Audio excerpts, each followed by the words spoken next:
Radio Notre-Dame. La vie prend un sens. Décryptage, Philippe Delaroche. Bonsoir. Un seul homme peut-il sortir le Congo du chaos? Un seul homme, en l'occurrence, nous songeons à celui qui pourrait rassembler les Congolais à l'occasion de la présidentielle tant attendue, dont la date a été enfin fixée. On verra à quel prix. Il s'agit du 23 décembre prochain, 2018, après 2 ans d'occupation du pouvoir sans mandat, évidemment, par le président Joseph Kabila. Pour nous éclairer sur cette question, j'ai le plaisir d'accueillir Olivier Kamitoutou. Bonsoir, Olivier Kamitoutou. Bonsoir. Olivier Kamitoutou, vous êtes un homme politique congolais, vous avez été ministre, si je me trompe, et vous jouez aujourd'hui un rôle auprès de Moïse Katumbi. Vous êtes son porte-parole. Il y a un seul porte-parole ou vous êtes plusieurs? Il y a un porte-parole et plusieurs adjoints. Et des adjoints. Et vous êtes le porte-parole en chef, alors? Effectivement. Voilà, merci beaucoup d'être avec nous. Je rappelle donc que Moïse Katumbi, c'est l'ancien gouverneur du Katanga qui avait démissionné en 2015, c'est bien ça, qui aujourd'hui est candidat, en tout cas déclaré à la présidentielle, qui a été repoussé au 23 décembre prochain. Avec nous en duplex sur cette antenne, j'ai le plaisir de saluer Philippe Muller. Bonsoir Philippe Muller. Oui, Philippe bonsoir. Muller. Philippe Muller, je vous présente en quelques mots. Vous avez passé 10 ans en Afrique en qualité de manager et d'entrepreneur. Une première phase en République d'Afrique du Sud et puis en République du Congo. Et ce qui nous intéresse, c'est votre témoignage sur Moïse Katumbi. Vous l'avez connu avant qu'il soit élu, donc pour son premier mandat, en qualité de gouverneur du Katanga. Alors, je préfère annoncer aussi à nos auditeurs, nous aurons un troisième invité. En l'occurrence, il s'agit de Laurent Larcher. Ce sera dans la deuxième partie de cette émission, donc à partir de 18h39, très précisément. Laurent Larcher, journaliste spécialiste de l'Afrique à la Croix. Il est membre également du conseil d'administration de l'Observatoire Pharos. Et il publie prochainement un ouvrage au nom de la France, les non-dits de notre diplomatie, aux éditions du CERF. Dans un premier temps, je reviens auprès de Olivier Kamitoutou. Olivier Kamitoutou, est-ce que vous pouvez rappeler à nos auditeurs ce que représente ce grand pays, la République dite démocratique du Congo, autrefois appelée Zaïre, héritage évidemment de l'histoire de la Belgique, n'est-ce pas, d'un certain congrès qui a été beaucoup raconté. Aujourd'hui, le Congo, c'est un pays qui représente... Aujourd'hui, c'est donc le deuxième pays, je parle de la surface, avec 2 400 000 km² à peu près. C'est entre 80 et 85 millions d'habitants, c'est bien ça? Et une capitale, Kinshasa, qui est aujourd'hui la première métropole francophone. Tout à fait. Et le Congo, effectivement, est le deuxième pays par la superficie. Et pour ceux qui... Un truc mnémotechnique, 2, 3, 4, 5. 2 345 000 km². Ah oui, et donc, c'est le code de votre carte bleue, ça. Et donc, c'est un pays de 80 à 85 millions d'habitants. Il y a eu de recensement. Il y a eu un seul recensement de la population au Congo en 1984. Et donc sous Mobutu. Sous Mobutu. Oui. Et depuis lors, il n'y a pas eu de recensement. On peut estimer à 85 millions d'habitants, une population qui double tous les 25 ans. Oui. Ça veut dire que c'est 85 millions de francophones. C'est la première puissance francophone linguistique en termes de nombre, bien entendu. Et nous serons 177 millions, d'après les démographes, à l'horizon de 2050. Est-ce que vous serez sorti du chaos en 2050 ? Nous l'espérons, parce que finalement, le chaos, c'est avant tout une question de gouvernance. Ce sont les hommes qui doivent essayer de remettre à plat certains grands principes, comme l'état de droit, comme une démocratie que nous voulons exemplaire, et des institutions et qui peut-être sont aussi fortes. des infrastructures qui permettent de circuler à l'intérieur du pays. Effectivement, c'est un pays qui... communiquer ces différents États et régions. Vous mettez le doigt sur la plaie. C'est un pays où il n'y a pas d'infrastructure, où effectivement moins de 20% du pays est connecté par voie terrestre. Aller d'une ville à une autre, c'est impossible de l'accomplir par route. Il faut prendre l'avion. C'est un pays qui, effectivement, semble tout à fait isolé. On a le même cas avec la République du Congo, c'est-à-dire Brazzaville, entre Brazzaville d'un côté, Pointe-Noire de l'autre. Brazzaville est plus développé en termes d'infrastructure. Donc les dernières La grandes... République du Congo, c'est comme un appendice de l'RDC, d'une certaine façon. Non, du tout. C'est un vestige de l'ère coloniale française. Entre Savorgnan de Brazza et Stanley, à l'époque, il y avait une course sur les territoires. Et vous avez cité 1885. La France a pris Brazzaville, Kinshasa, Léopoldville. Et Léopold, c'est son jardin au Congo. aussi. a fait sa propriété privée de 1885 à 1908. Et en 1908, il a dû céder propriété à l'État belge, au Royaume de Belgique, qu'il a conservé jusqu'en 1960.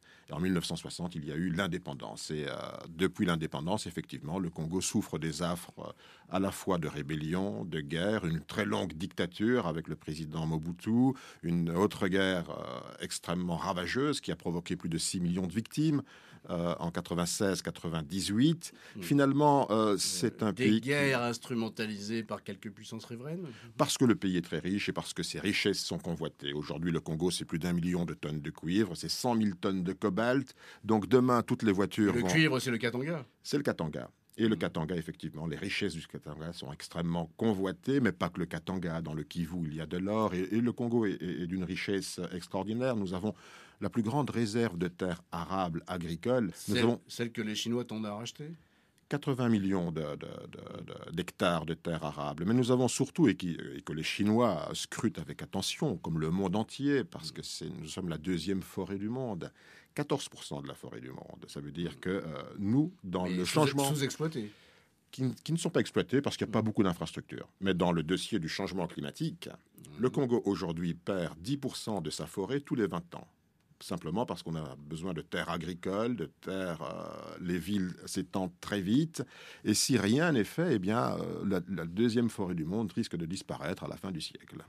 Merci Olivier Camille Tatou. Je voudrais me tourner vers Philippe Muller à propos donc de Moïse Katumbi. Il faut se souvenir que Moïse Katumbi, il n'a pas toujours été hostile à Joseph Kabila.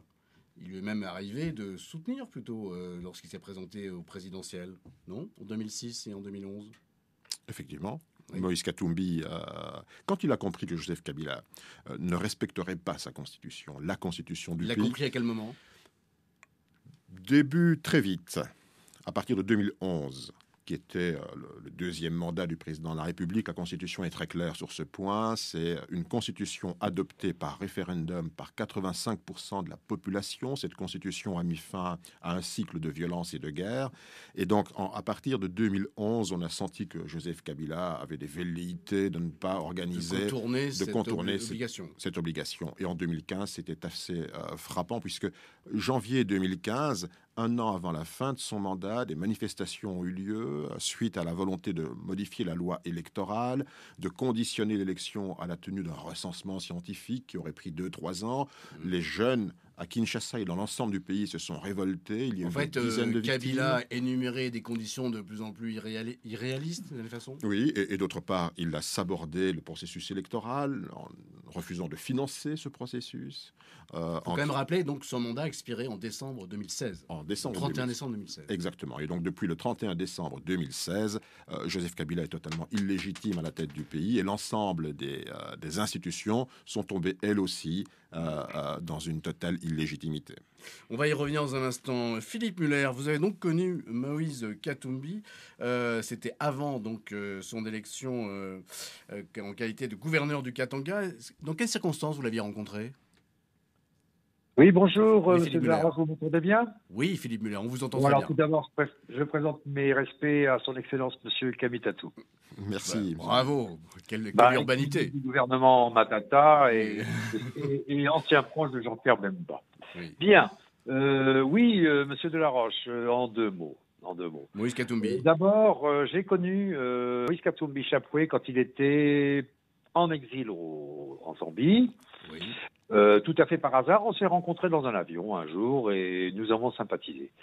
Ensuite, j'ai assisté au retour triomphal de Moïse, qui était président du tout-puissant Mazembe. le club TP de foot. Retour champion triomphal à l'aéroport de Lubumbashi, où j'étais un petit blanc parmi environ 100 000 personnes qui sont venues. Lubumbashi, capitale du Katanga, il faut le préciser à nos auditeurs. Capitale du Katanga, où j'exerçais mes talents à l'époque. Et troisièmement, j'ai connu aussi Moïse, alors qu'il n'était pas du tout dans la politique, mais comme homme d'affaires, puisqu'il avait comme associé principal un monsieur que monsieur Kabitatou doit connaître, qui s'appelle Ignace Kitangu, qui ne dira rien à personne d'autre, et qui était aussi mon associé dans mes affaires. Bon.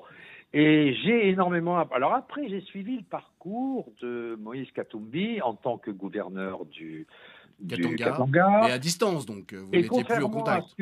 à ce que dit cet article honteux de Mediapart, signé de Roger Bongos le 10 mars 2018, où il dit que Moïse Katumbi est un Zambien katangais mafieux, pilleur du Katanga. Bon, je ne dirai rien de plus, mais on retrouve bien la patte de Mediapart. Donc, j'ai connu Moïse. On connaissait il y a un couplet à propos de Moïse Katumbi, on lui reproche d'avoir un peu de sang italien, par exemple, donc de ne pas être tout à fait congolais. Mais... Après, on lui a cherché des emmerdements. Alors, premier emmerdement, scandale immobilier, condamné à 3 ans de prison. Alors, c'est une histoire qui n'a ni queue ni tête. Bon, puisque c'était son frère qui avait acheté et revendu un bien immobilier. Vous êtes en train de prendre le beefsteak du porte-parole de Moïse Katumbi, Philippe Muller. Ah, je suis en train de lui prendre son beefsteak, je lui laisserai l'os. Hein. C'est normal, les colonies. Ah, vous me surprenez, là. Oui. Non, mais vous l'avez connu en qualité d'homme d'affaires. Il faut rappeler que qualité d'homme d'affaires, ces affaires, c'était un commerce de poissonnerie. Alors, en Zambie, au bord du lac Moero. Oui. Après, et il vendait évidemment à la Gécamine, puisque la Gécamine. Alors là, c'est donc les ressources minières. La Gécamine, c'est l'entreprise publique. Exactement. Après, Moïse s'est lancé à titre privé avec une société qui s'appelait MCK, Mining Company Katanga, qui était une société tout à fait honorable, etc., avec laquelle d'ailleurs j'ai travaillé. Bon. Et puis, après, il s'est, compte tenu de son impact un petit peu, sa popularité incroyable grâce au TP. Alors, cette popularité, elle tient au fait que les gens avaient le sentiment qu'il apportait la prospérité autour de lui? Affirmatif, il l'a fait. Par exemple, je donne un petit exemple. Moi, quand j'étais à Lubumbashi, c'était une ruine totale. Eh bien, quand Moïse est arrivé dans le circuit, il a mis des taxis qu'il a achetés sur ses dés propres, etc. Quiconque peut me contrarier. Hein, avec des portières ou sans des portières? Avec les portières, pas des ruines achetées d'occasion en Afrique du Sud. Des vrais taxis, etc. Non, il a fait énormément pour le Katanga. Il a fait venir quelques Chinois, c'est discutable, pour refaire les routes, mais enfin, comme le disait en introduction son Excellence Kadatou, il fallait quand même 5 heures par temps sec pour 5 heures. Une journée par temps sec pour faire le Lubumbashi-Kolwezi en voiture, hein. Le train, n'en parlons pas. Non, c'était absolument impossible. Il a énormément fait progresser la province. Bon, pour en revenir, Monsieur de la Roche, au titre de votre émission. Appelez-moi Philippe, je vous en prie. Oui, Philippe. Qui peut sortir le Congo du chaos. Voilà, sortir le Congo de ce chaos immense. Ou encore, par exemple, pour votre information, la semaine dernière, dimanche dernier, un prêtre à la sortie d'un mariage a reçu une balle dans la tête. Bon. Dans le Nord Kivu. Au Nord Kivu. Victime des Maïmaï. Oui, les Maïmaï que j'ai bien connus, puisque j'ai eu l'occasion de les rencontrer pour essayer de sauver quelques bonnes sœurs à l'époque. Bon. Non, mais il n'y a pas d'idéologie politique Maïmaï. Il y a juste des mœurs. Les Maïmaï sont des rebelles incontrôlés, incontrôlables. Monsieur Kamitatou peut me contredire là-dessus, mais je pense pas. Bon. Donc c'est un exemple du chaos, on peut dire. Enfin, voilà. Oui. Et je pense que pour le Congo doit être... la République démocratique du Congo a 3 énormes défis à relever. La corruption, qui n'a pas cessé sous l'ère Kabila. C'était pourtant le slogan de Joseph Kabila. Tolérance zéro. Oui, mais enfin, la famille Kabila le clan Kabila est beaucoup plus riche qu'il n'était avant d'arriver au pouvoir. Deuxièmement... Deuxième fléau, après la corruption. Deuxième fléau, le pillage des ressources. Des ressources organisées par... je ne voudrais pas être taxé de... Bon, n'ayez pas peur, c'est Radio Liberté Notre-Dame ici. Oui, je ne voudrais pas être taxé de xénophobie, mais enfin, ça a été, moi je connais le sujet profondément, ça a été fait par, dans un premier temps, les Belges, dans un deuxième temps, les Chinois, dans un troisième temps, les Congolais canadiens, Congolo-canadiens, quelques Israéliens. Bon, je connais le sujet par cœur. Donc ça va être un de ces défis. Donc c'est le deuxième point, c'est le pillage, et le troisième oui, mais sur le pillage, quand il est arrivé comme gouverneur du Katanga, il a réussi à mettre un petit peu, de structurer un petit peu le business que les Chinois avaient organisé dans le cobalt, où c'était une honte, exploitation des enfants, etc., etc., etc. Et le quatrième problème, c'est de régler le problème du Kivu et du Nord Kivu, qui est absolument dramatique, quoi. Oui. Femmes violées, prêtres assassinés, enfin, pays sans loi ni droit, quoi. Voilà. Merci Philippe Muller. Alors je laisse le soin à Olivier Camille-Toutou de commenter, si je puis dire. Que vous pensez-vous de ces trois fléaux qu'a mentionné Mais je pense Philippe qu'il va être d'accord avec moi. Et sur laissez-le répondre, Philippe. Non, je suis tout à fait d'accord Oui. avec M. Muller et je pense qu'il connaîtrait Moïse Katumbi. C'est un homme qui a un bilan exceptionnel à la tête d'une province très riche. Et finalement, la grande question, c'est comment sortir les Congolais de l'immense pauvreté dans laquelle ils vivent. Et ça, sur cette action-là de remettre les gens au travail, de créer les conditions d'une croissance solide, Moïse Katumbi a eu de très bons résultats. J'ai envie de vous poser la question, que devient le Katanga depuis qu'il n'est plus gouverneur? Eh bien, depuis 2 ans, 3 ans. Eh bien, il a trouvé le Katanga à un niveau de recettes extrêmement bas. Et puis, quand il a quitté ses fonctions en 2015, le Katanga était le plus grand pourvoyeur de recettes dans le budget de l'État congolais. C'est un budget qui a été décuplé. Et donc, abondé par donc, tout à les fait. recettes Par les recettes minières, katangaises. qui autrefois disparaissaient dans d'autres poches. Oui. Donc, la traçabilité a été également extrêmement importante des ressources minières. Et donc, sur tous ces points, en termes de gouvernance, Moïse Katumbi a accompli un travail tout à fait remarquable et M. Muller vient d'en parler. Donc, pour moi, le plus grand drame du pays aujourd'hui, c'est qu'il faut remettre le pays sur les rails de la paix, d'une paix solide. Il l'a évoqué à travers le Kivu. Ça veut dire qu'aujourd'hui, nous avons plus de 7 millions de personnes qui sont des déplacés. Nous avons 4 millions de personnes qui risquent de mourir de faim, malgré que ce soit un pays extrêmement riche. Donc, la paix est la première condition et Moïse Katumbi est un homme qui peut restaurer la confiance des Congolais les uns envers les autres et ramener la paix dans le pays. Pourquoi le président Kabila n'a pas réussi, au terme de son dernier mandat, à rétablir ses règles, à pacifier le pays? Parce que ce n'était pas son intérêt. Son seul intérêt et sa seule préoccupation, c'était l'enrichissement, une opération d'enrichissement de sa famille et de ses proches. Famille, du clan. C'est une réelle kleptocratie. Ça veut dire que nous avons là subi effectivement tous les désastres de ce que M. Muller vient de dire. Et la corruption, et le détournement des richesses naturelles du pays, la signature de contrats faramineux avec des hommes et des entreprises sans scrupules, simplement pour une opération d'enrichissement. Et cela au détriment de l'ensemble de la population qui vit dans une extrême pauvreté. Mais la RDC ne vient pas de relever les tarifs, précisément, qui doivent revenir à la sphère publique. Le dernier code minier, effectivement, est à nouveau sous le sceau de cette volonté de s'enrichir très vite, de ne pas justifier et de ne pas répartir les fruits de cette croissance et de ces richesses minières à leurs principaux propriétaires, qui sont les Congolais, finalement, qui ne voient rien du boom minier qui s'est opéré les 10 dernières années. Hormis les travaux qui ont été faits par Moïse Katumbi, pour la première fois, on a vu que des richesses minières pouvaient créer un élan, créer des infrastructures et permettre à une population, effectivement, de se développer, d'améliorer ses conditions de vie. On peut dire qu'il y a moins de corruption au Katanga qu'ailleurs, en RDC? On peut dire que sous Moïse Katumbi, sous Moïse Katumbi, il y a eu beaucoup plus de transparence. La corruption... La difficulté aujourd'hui pour Moïse Katumbi, c'est qu'il est à l'extérieur du pays et qu'il ne peut pas, pour le moment, y mettre les pieds. Eh bien, précisément, sauf à se retrouver entouré. Un des grands indicateurs que M. Muller vient de donner, on peut donner un indice de la crédibilité d'un homme politique et sur sa popularité. Moïse Katumbi est resté extrêmement populaire. Ça veut dire il paraît qu'il est en tête des intentions de vote. Et il est largement en tête. Donc il n'y a pas de recensement, mais il y a quand même des sondages d'opinion. Des sondages qui sont faits de manière très, très sérieuse par des instituts qui sont à la fois étrangers, donc totalement impartiaux. Et donc il reste en tête. Il porte une espérance, il porte un espoir que les choses peuvent aller mieux et qu'il n'y a pas un voile de fatalité qui couvre. Alors on va parler des moyens qui peuvent éventuellement réunir dans cette vue, dans l'immédiat. Merci à vous, Philippe Muller, de votre témoignage. Donc, merci, sur Moïse. Merci et mes respects à son excellence. Merci. Vous êtes trop bien élevé, Philippe Muller. Et vous m'impressionnez. Good luck and we will win. Thank you, merci. Merci, on va marquer une pause musicale avec Jacques Higelin qui nous a quittés le 6 avril. Nous revenons à ce formidable, éblouissant, puissant pays, le Congo Kinshasa, et nous allons accueillir, il va se joindre à nous d'un instant à l'autre en duplex, Laurent Larcher. Bonsoir Laurent Larcher.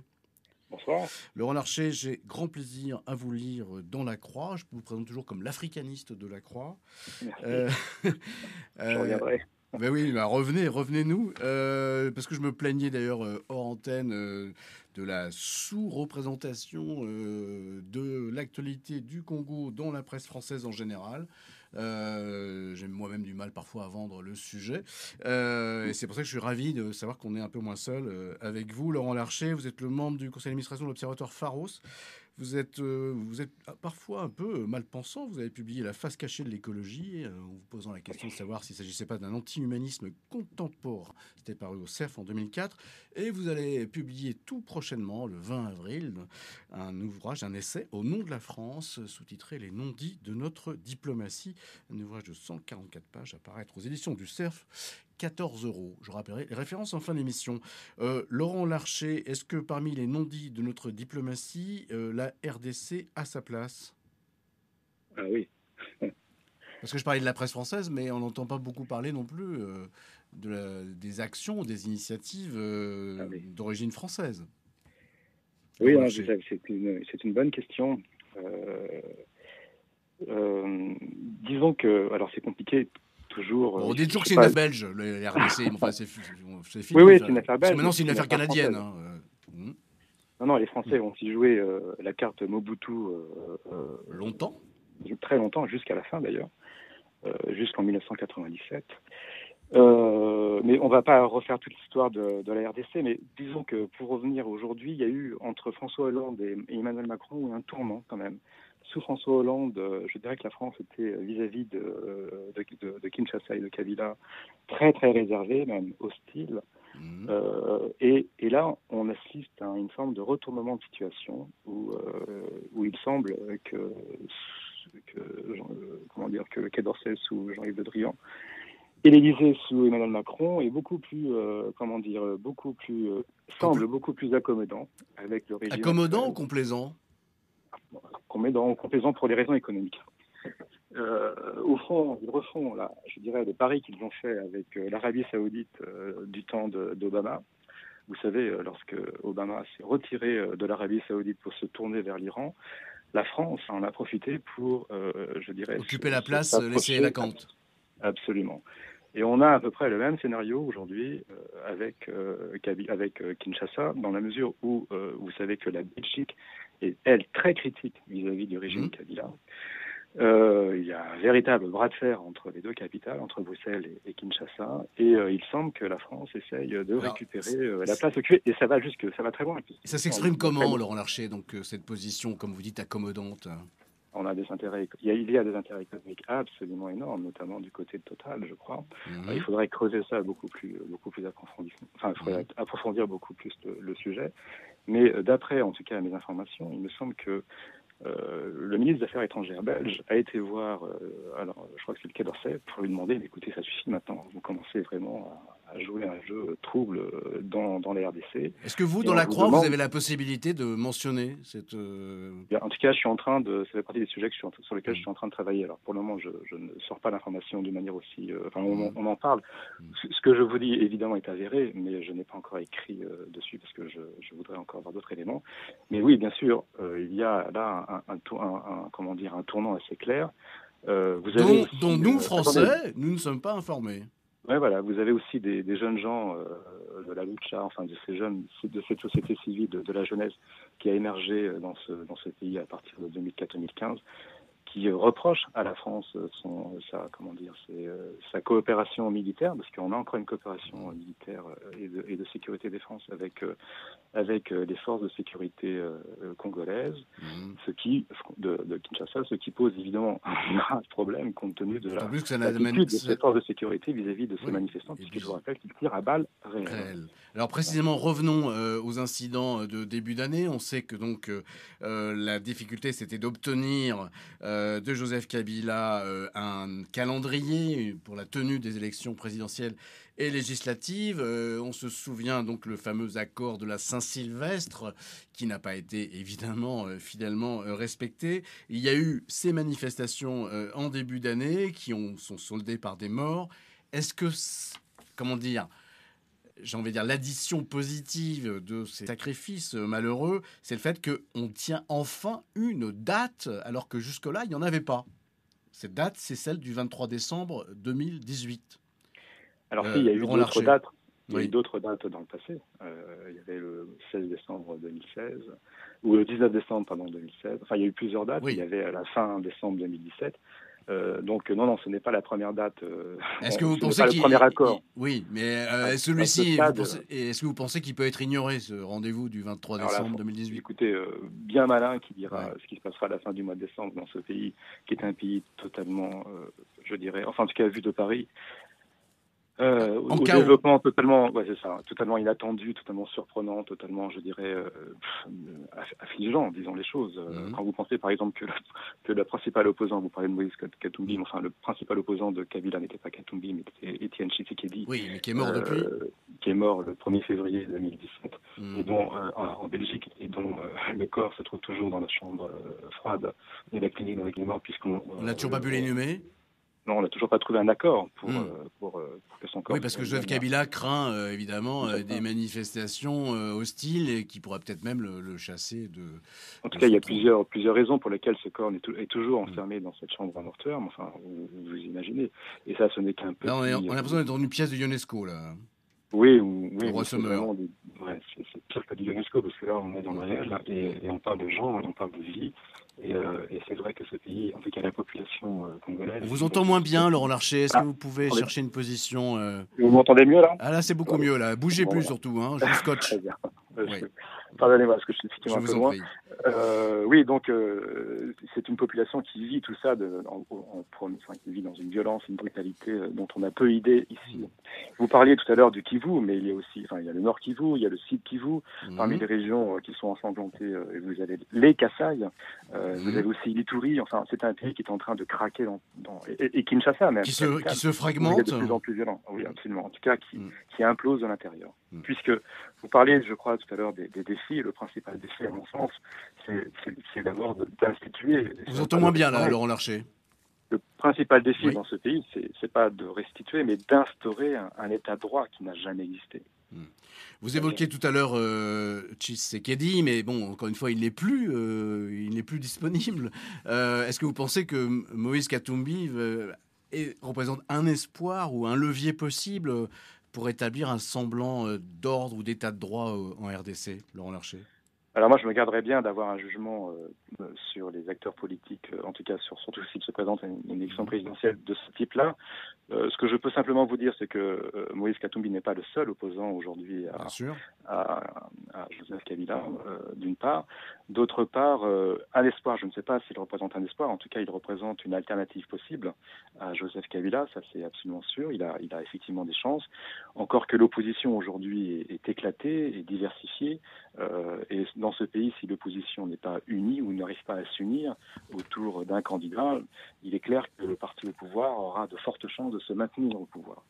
Donc la division joue en sa faveur, mais comment expliquer que que persiste cette division alors que ça fait déjà 2 ans, si je puis dire, qu'on est dans la classe politique congolaise est assez lamentable, disons les choses simplement. Ce sont la plupart, en tout cas, des hommes politiques congolais, ce sont des gens qui vivent que pour leur propre estomac, d'une part, et puis d'autre part. Vous voulez dire qu'ils se vendent au plus offrant? Oui, c'est ça, qui ont très peu de sens commun. Et très peu le sens du bien commun. Alors, je ne dis pas que tous le sont ainsi, mais enfin, si ce pays est aussi à terre, c'est aussi parce que il n'a jamais vraiment eu une relève politique capable de pouvoir prendre en charge ce pays. Et je finirai, si vous voulez bien, sur un autre point, qui est que le régime, bien sûr, paye, en tout cas, contribue à la division de l'opposition en créant des faux partis, ou en soutenant des candidats, en faisant des promesses. Et on a ici une espèce de d'errance. Ils fabriquent des leurs, quoi, comme on dit. Absolument, ou en tout cas payent des collaborateurs ou des retournements de situation. L'histoire de la classe politique congolaise est assez impressionnante aussi dans ce retournement de veste. Moïse Katumbi, je vous rappelle aussi, avant d'être un opposant, était un très très proche de Joseph Kabila. Je l'ai rappelé en début d'émission, effectivement, il l'avait soutenu initialement, mais comme nous disait Olivier Kamitetou, il avait fini par comprendre que Joseph Kabila s'accrocherait comme une bernique économique à son pouvoir. Alors, je ne sais pas si ça remonte précisément au lendemain de l'élection de 2011, vous allez nous dire, Olivier Kamitatou, mais la question, encore une fois, c'est un seul homme, et je ne sais pas si c'est Moïse Katumbi, peut-il sortir le Congo du chaos? Quand on entend, encore une fois, les descriptions qu'ont pu faire Philippe Muller ou à l'instant Laurent Larcher, on se dit que c'est une tâche démesurée. Ouais, la première chose par rapport à ce que vient de dire M. Larcher sur la position de la France, sans doute en parle-t-il en connaissance de cause et peut-être mieux que moi. Depuis 1999, date du déploiement des Nations Unies en République démocratique du Congo, donc l'accord de cessez-le-feu de Lusaka, jusqu'à aujourd'hui, c'est la France qui a tenu la plume des résolutions du Conseil de sécurité des Nations Unies. Et jusqu'à présent, la France est restée, je crois, dans une ligne tout à fait cohérente. Et la dernière résolution en date, la 2409, qui vient d'être adoptée, est très claire. Elle ne laisse aucune marge de manœuvre à Joseph Kabila, si ce n'est celle d'organiser les élections. Et les Nations Unies ont décidé de renforcer à la fois la mission de la MONUSCO, dans sa mission de protéger les civils, de mettre en œuvre l'accord politique de la Saint-Sylvestre, donc pour terminer avec l'illégitimité et d'organiser les élections par un processus électoral qui soit le plus crédible possible. Et c'est la France qui a tenu ce stylo. Donc, je crois qu'il faut raison garder entre les intérêts économiques de certaines entreprises françaises et la France. Est-ce que vous voulez dire que la France joue la montre, convaincue que de toute façon Joseph Kabila devra bien se retirer à la fin de l'année? Elle ne joue pas la montre parce qu'il y a aussi le fait qu'il faut des sanctions sur un dictateur qui ne veut pas se retirer. Et ces sanctions lui font-elles peur? Les sanctions, dès qu'elles touchent au caractère le plus sensible, qui est les avoirs, par exemple, celui du portefeuille. Oui. Quand on touche à votre portefeuille, vous regardez à deux fois. Et aujourd'hui, je crois qu'il faut que les sanctions touchent Joseph Kabila et sa famille, qui sont les principaux bénéficiaires de l'entreprise de prédation et de leur maintien illégitime au pouvoir. Et nous espérons que la France continuera, avec les autres pays européens, à aller progressivement, à resserrer les taux sur le coût du dictateur. Maintenant, en ce qui concerne la classe politique congolaise et Moïse Katumbi, vous savez, quand vous êtes le gouverneur d'une grande province qui pourvoit à des milliards de dollars chaque année de recettes, il ne doit pas être facile de quitter une telle fonction. C'est confortable de rester gouverneur, c'est confortable de rester ministre. Quand il a démissionné, il a donné une justification. Quand il a démissionné, donc en 2015, ça me fait songer au discours tenu hier par le président Macron au collège des Bernardins, quand il a dit qu'il faut que la cohérence entre la cohérence entre la pensée et l'action fait la force de l'engagement. Les principes et le réel. Et le principe et le réel. Eh bien, Moïse Katumbi est dans le réel. Et il met en cohérence non seulement sa vision du Congo, son action politique et son engagement. Il était gouverneur.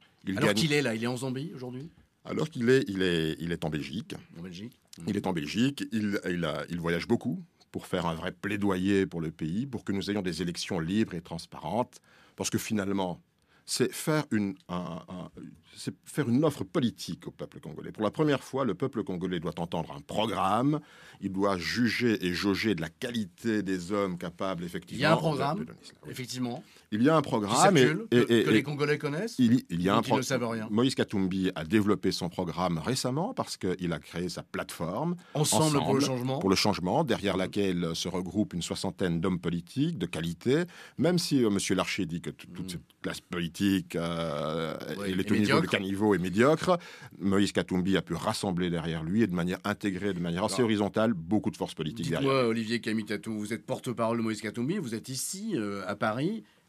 Qui est porte-parole de Moïse Katumbi au Congo? Au Congo, il y a ensemble, il y a un porte-parole. Il y a 60 personnalités politiques qui sont toutes réparties dans un bureau politique. Certains encourent la prison, certains amis sont encore en prison. Et je l'ai cité dans les missions dévolues aux Nations Unies, la décrispation politique, pour laquelle... La détente, pour laquelle des chrétiens sont morts, des rameaux et des bibles à la main, le 31 décembre, le 21 janvier, le 25 février, pour permettre aux Congolais de pouvoir aller à des élections libres. Des gens ont sacrifié leur vie, ce sont des martyrs. L'Église... Il faut rappeler le rôle de l'Église, et notamment, j'ai noté, Olivier Kamitatou, je pense que Laurent Larcher doit être aussi informé, donc la visite de deux membres de la Conférence épiscopale nationale du Congo, donc Monseigneur Marcel Outembi, qui est l'archevêque de Kinsangani, et le vice-président de la Conférence épiscopale, Monseigneur Fridolin Abango, qui sont rendus donc au Canada et qui attendent du Canada je cite, un appui diplomatique, technique et financier, notamment une expertise afin de garantir la réussite du processus électoral dans leur pays. Tout à Alors, fait. vous aviez une image hors antenne, vous disiez le Congo, c'est le Canada de demain. Le Congo, c'est le Canada de demain. C'est un pays qui est promis à une croissance économique forte, qui doit accueillir tous ceux qui peuvent effectivement construire avec nous ce pays. Nous avons vocation à être peut-être le Canada du 21e ou du 22e siècle. Ayons une vue prospective sur la République démocratique du Congo et le sens de l'engagement de l'Église catholique. Je crois que c'est ça qui était le détonateur et le déclencheur ces 12 derniers mois après l'accord de la Saint-Sylvestre qui était foulé aux pieds par Joseph Kabila. L'Église catholique, effectivement, a pris ses responsabilités. Le comité laïque s'est engagé et il continue à s'engager. Elle a associé aussi les églises protestantes en associant toutes les autres églises. Et je crois qu'il faut saluer le courage de millions de Congolais qui, depuis plusieurs mois aujourd'hui, eh bien, derrière l'Église, derrière le comité laïque, ont décidé de prendre leur sort en main. Merci infiniment Olivier Kamitatou. Je rappelle que vous êtes le porte-parole de Moïse Katumbi, donc l'ancien gouverneur du Katanga, candidat à la présidentielle du 23 décembre prochain, en priant Dieu qu'elle se tienne effectivement ce jour-là. Laurent Larcher, j'espère lire dans les colonnes de la Croix un entretien ou un portrait de Moïse Katumbi. Je peux compter sur vous? Et ça a déjà été fait au moment où il a eu ses histoires en 2013. C'est un portrait, je dirais, avec des ombres et des lumières. Bah oui, qui n'en a pas, hein, qui n'a pas péché, bien sûr. C'est-à-dire qu'il n'y a pas de crime de sang. Pas le saint qu'on en fait un peu. Voilà. Oui, mais qui est saint dans cette affaire, surtout en politique? Laurent Larcher, en tout cas, merci infiniment. Je rappelle le titre du livre que vous publiez le 20 avril, Au nom de la France, les non-dits de notre diplomatie. 144 pages aux éditions du Cerf, 14 €. Et j'espère qu'on aura le plaisir de vous accueillir une nouvelle fois à cette antenne. Merci à vous. Merci aussi à Philippe Muller qui a apporté son témoignage en première partie de l'émission. Merci aussi à vous, chers auditeurs, de votre fidélité.